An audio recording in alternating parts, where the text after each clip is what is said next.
Before I get into today's update, still want to talk about the continued shaking off the east coast of Mindanao.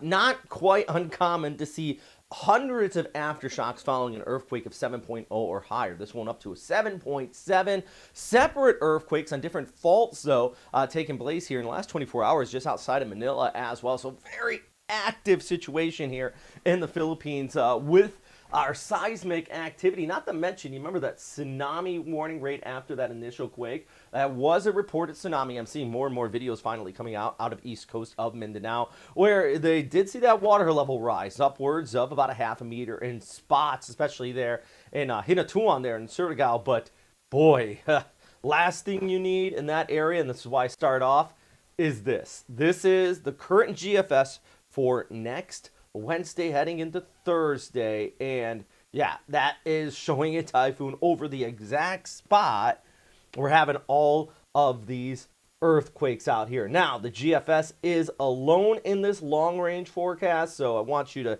take that with the knowledge that there's a lot of other things going on in one specific weather model. I'm meteorologist Robert Spetta. Let's get into the update today. Invest 90W way out here, south and east of Guam. This thing still has a lot of time to be watched here, but it is for sure the area to watch at this time. High pressure area towards the north. We have that monsoonal trough down towards the south, so anything does pop here, it is likely going to be running off towards the west. Way too early.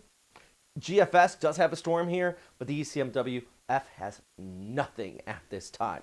Let's hope it stays that way. But if anything does develop, it would be at least a straight runner LPA. I think we're going to continue to watch this trough, increase showers into places like Guam, over towards Yap, Palau, and eventually into the Philippines late next week, even without a typhoon. Probably going to see an increase in rainfall. This is not a forecast, guys. I shared this on my Facebook. So many people did not read the caption or just looked at the picture and thought, oh my goodness, I hope it's not this line, or this line. Not a forecast. What this is all of the past storms in the month of December. December, by the way, has the most retired or decommissioned names from Pagasa out of any other month because we have so many strong storms that stay that far south. And basically, climatologically speaking, if you looked at that graphic closely, most of the storms this time of year, if they form out here, they do run west, which is why we take every single threat seriously, not panic. We always want to monitor and watch. Here's the ECMWF with our area out here,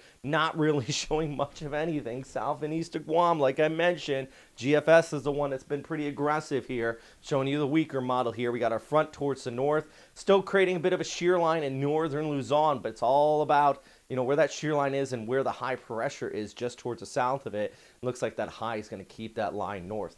With that said, though, that does continue to create some pretty decent rainfall in north and eastern areas of Cagayan as well, thanks to said shear line setting up and kicking up into the Sierra Madre Mountains. Still looking at that monsoonal trough down towards the south, too, continuing to bring scattered showers for parts of Mindanao and the southern half of Visayas as well. So, yeah, trying to break down this update here for you, and we're continuing to monitor this area of convection way, way off towards the east, but there is still loads of time. For now, still got showers in the south half of the Philippines, as I mentioned, and northeast, thanks to that shear line. Well, pretty much the dry spot on the map is from Pangasinan all across Region 1 and into Ilocos off here towards the north.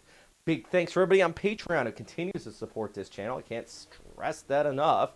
You guys are all awesome, and you're the reason why we're able to still do this every day and continue to have these updates. So let's hope we continue to keep that support going. But for now, I'll end on this.